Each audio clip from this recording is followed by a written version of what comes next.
What's up, everybody? Let's Talk Jets Radio. It's been a minute. Apologies for the lack of videos. It just felt like every other week there was some negative news around the team. Wanted to, try to get away from it for a little bit. Between the Athletic article, then the Tony Pauline article, and then seemingly you have coaches and guys in the front office every other week that are just walking away from a sinking ship. It's hard to stay positive with this team, although still in the back of my mind. With Aaron Rodgers coming back, I know he's not a god, but he should solve a lot of these issues. I still remember training camp and just what a difference it felt like this team was with his presence there. So I'm hoping for the best. I'm hoping Joe Douglas can get his shit together and crush this free agency, because obviously there's a lot of pressure on him to get the job done this year, because if he doesn't, you're probably tearing it all down. And when you start looking at some of these contracts with these void years and the dead money that's attached to it over the next few years, it's probably not going to be an attractive destination if we do have to tear things down. So hoping this thing works out. You're getting to the window, I believe it's March 5th, the franchise tag window. Douglas pretty much said they're not going to do it with Huff, which absolutely frustrates the hell out of me. I'm not going to lie. When you have a homegrown talent like that, who's gotten better every single year, you want to take care of players like that. And the fact that it seems like he's probably going to walk because of the Will McDonald pick only just further aggravates me, because they're doubling down on what was just a bad decision. And I'm not saying that McDonald's going to be a bad player. I still have some hope for him, but it was still a bad decision at the time based on a flawed draft philosophy that Douglas doesn't seem willing to change, which is best player available no matter what, which completely ignores the issues with the offense that have been going on for pretty much a decade now.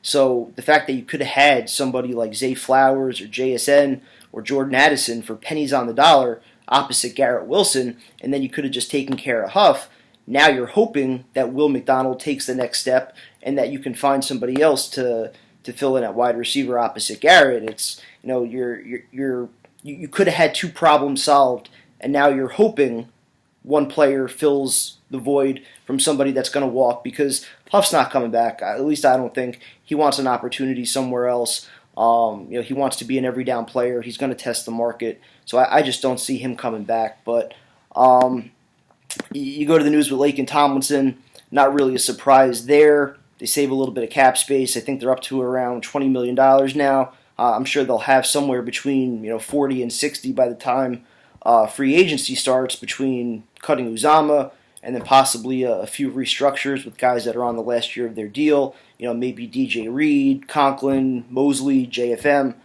Who knows what they try to do. But like I was saying, though, the dead money thing is definitely a little bit worrisome when you start to look at 2026 and beyond. Because right now, Quinnen Williams is the only Jet that's signed other than the draft class from last year. And I know they still have the fifth-year option for Garrett Wilson and Sauce and Jermaine Johnson. So I'm not going to ignore that. But at least with Aaron Rodgers, I mean, his contract obviously stands out because he signed a 3-year, $115 million deal. And unless I'm reading this wrong, he's only going to get paid about $52 million after the first 3 years of the contract, with all these, I think it's 3 years of void years that are attached at the end of it, and I'm pretty sure it breaks down like 35, 21, and 7 or something like that. Now, I'm sure the cap will probably be around $300 million at that time, but that's still a lot of money, and then you start to factor in whatever Joe Douglas is going to do this year, because you figure he has to dip into future resources to try to make the team better this year, because it's not like they have $100 million to throw around. He's going to have to get creative. So you figure some of those 1 or 2 year contracts are probably going to be like 80% of the other contracts that he signed that have these void years and dead money that are attached to it. So you start to look down the line, and if this doesn't work this year or next year, we're in for a pretty long roller coaster ride. So hoping for the best this year, starting to just look towards free agency and the draft, and what the best philosophy is. And so I'll shift over here to my big draft board, which I'm still working on. But before you can even talk free agency, I think the first thing is figuring out what you're going to do at AVT, where he's going to play. Is he going to be your tackle, or is he going to be your guard? Now, I think in a perfect world, he ends up playing tackle, but you want to make sure that he's going to be somewhere that he's comfortable. And it seemed a little weird that when Douglas talked to the media, he wasn't willing to commit one way or another. It almost seems like they're going to figure out what they could do or who they can sign in free agency, and then figure out what they're doing with AVT, rather than take care of their homegrown guy first and make sure that he's comfortable coming off back-to-back years where he got hurt. So, but yeah, in a perfect world, I think he's one of your tackles, and then that opens up a lot of possibilities. I don't think Tyron Smith is going to happen, but that would be perfect as far as years and a player that's nearing the end of his career.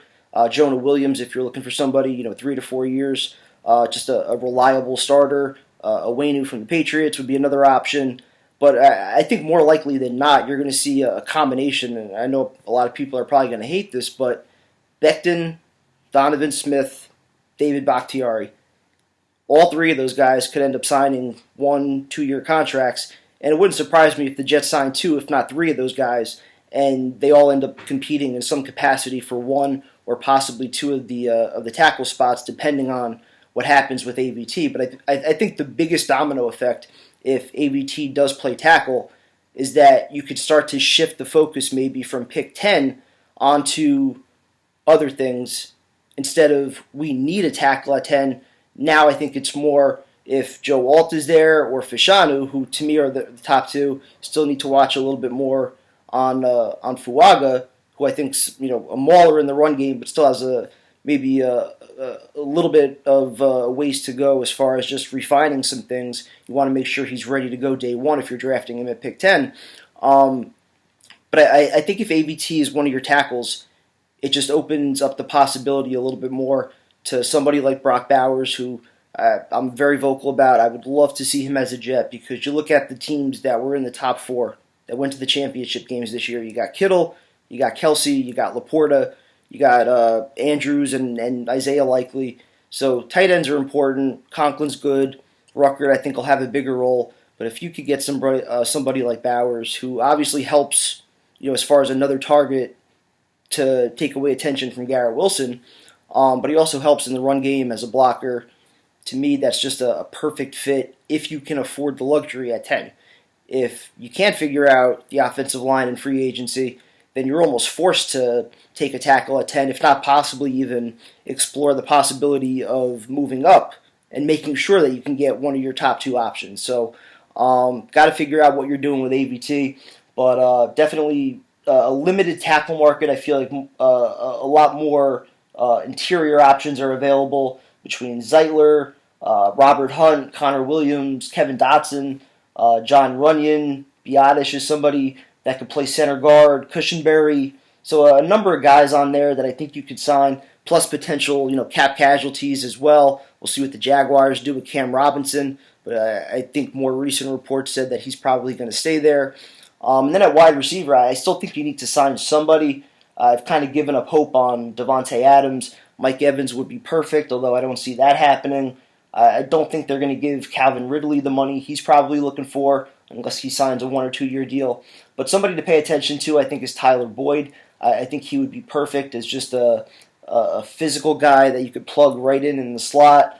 He gets after it as a blocker as well, reliable hands, young. He'd be here for the next few years, almost like an upgraded version of Jamison Crowder in a way. So I think he would be a nice option to sign in free agency, not somebody that would totally break the bank either.